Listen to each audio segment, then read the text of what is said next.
క్రాంతి కుమార్ గారి గురించి చాలా విషయాలు చెప్తుంటారు బయట. చాలా సీరియస్గా ఉంటాడు మనిషి. కళ్ళు చింతనెప్పుల్లా ఉంటాయి. ఎప్పుడు దొంగదొంగలు ఆడుతుంటుంది ఆయన ముఖం. వాడు బుడ్డోడు, వాడిని ఒక్కడే నమ్ముతాడు ఆయన. 2 సార్లు ఎందుకు రాసేవారు అన్నాడు. లాగా ఒకటి కొట్టాడు. డిన్నరు, మందు పార్టీ అదంతా అరేంజ్ చేశాడు. అందరినీ డ్రాప్ చేసి వచ్చిన తర్వాత అప్పుడు మీరు మందు కొట్టండి. రాజమౌళి గారు క్రాంతి గారి చేత తిట్టు కూడా తిన్నాడండి. జయకుమార్ గారు, మనం ఇక్కడ చెప్పుకోవాల్సింది క్రాంతి కుమార్ గారి గురించి చాలా విషయాలు చెప్తుంటారు బయట. అవునవునవును. వాటి గురించి క్రాంతి కుమార్ గారి గురించి తెలిసింది. క్రాంతి కుమార్ గారు is a very famous producer. After that he became very good director. ప్రొడ్యూసర్గా మంచి సినిమాలు తీసి కోదండరామరెడ్డి తర్వాత రాఘవేంద్రరావు గారితో, వాసుతో, వాళ్ళందరితో సినిమాలు మంచి మంచి సినిమాలు తీయించాడు. బట్ చాలా సీరియస్గా ఉంటాడు మనిషి. ఆయనకి ఎందుకంటే కొంచెం షుగర్ పేషెంట్ ఆయన. ఎప్పుడు బీపీలో ఉంటాడు. తర్వాత కళ్ళు చింతనెప్పుల్లా ఉంటాయి. కళ్ళు ఎర్రగా ఉంటాయి. ఎప్పుడు మేము అసిస్టెంట్ డైరెక్టర్స్ని అక్కడ 2 సినిమాలు జరుగుతూ ఉండేవి. ఉదాహరణకి చిరంజీవితో అగ్నిగుండ సినిమా జరిగేది. తర్వాత స్వాతి అని ఒక సినిమా జరుగుతూ ఉండేది. సో అసిస్టెంట్ డైరెక్టర్స్ ఒక 7-8 మంది ఉండేవాళ్ళం. ఈయన చిరుబుర్లు ఆడుతుంటాడు కదా, మేమేమో జోకులు చెప్పుకుంటుండేవాళ్ళం అనమాట. ఒక విజయ్ భాస్కర్ అని ఒక అతను ఉండేవాడు. అతను కూడా డైరెక్షన్ ఛాన్స్ ఇచ్చాడు. ఇది పెళ్ళి అంటారని ఒక సినిమా తీశాడు క్రాంతి కుమార్ గారు. అది ఫెయిల్ అయింది.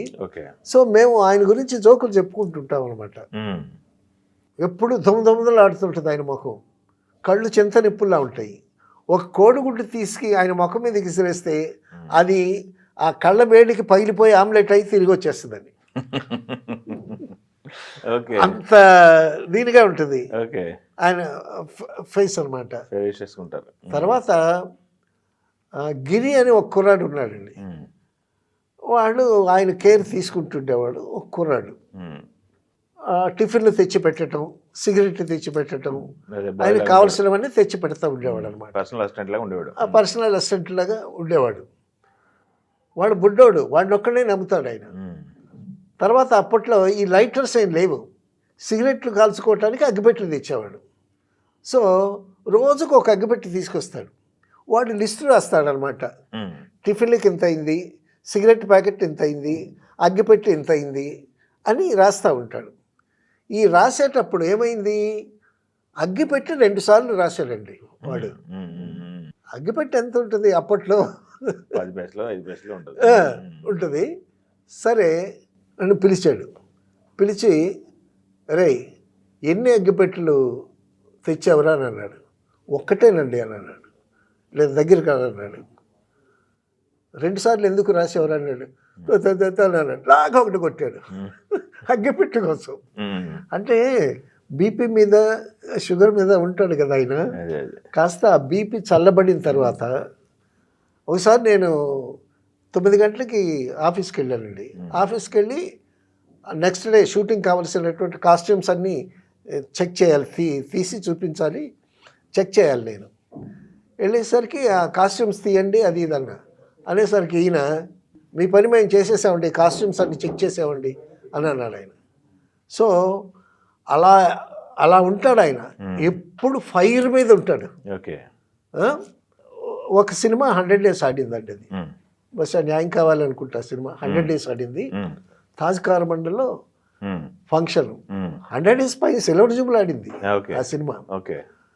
సో డిన్నరు, మందు పార్టీ అదంతా అరేంజ్ చేశాడు. అరేంజ్ చేసిన తర్వాత మరి క్రాంతి కుమార్ అంటే అందరూ వస్తారు. అందరికీ ఇష్టడు క్రాంతి కుమార్ గారు. అవును కదా.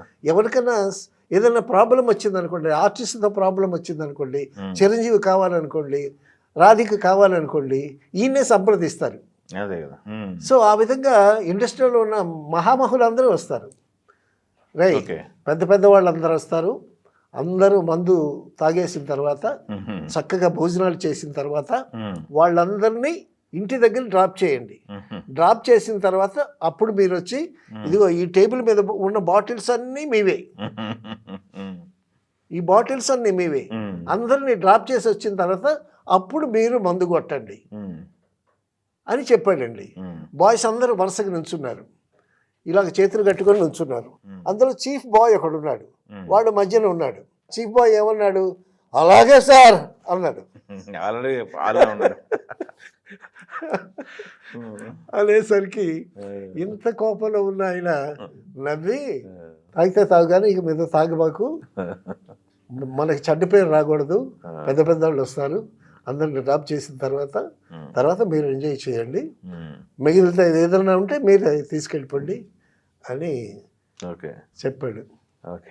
ఆ విధంగా క్రాంతి గారి గురించి అసిస్టెంట్ డైరెక్టర్స్ కథలుగా చెప్పుకునేవాళ్ళు. తర్వాత రాజమౌళి కూడా క్రాంతి కుమార్ గారి దగ్గర పనిచేశాడు. రాజమౌళి గారు క్రాంతి గారి దగ్గర పనిచేశాడంట. క్రాంతి గారి చేత తిట్టు కూడా తిన్నాడంట.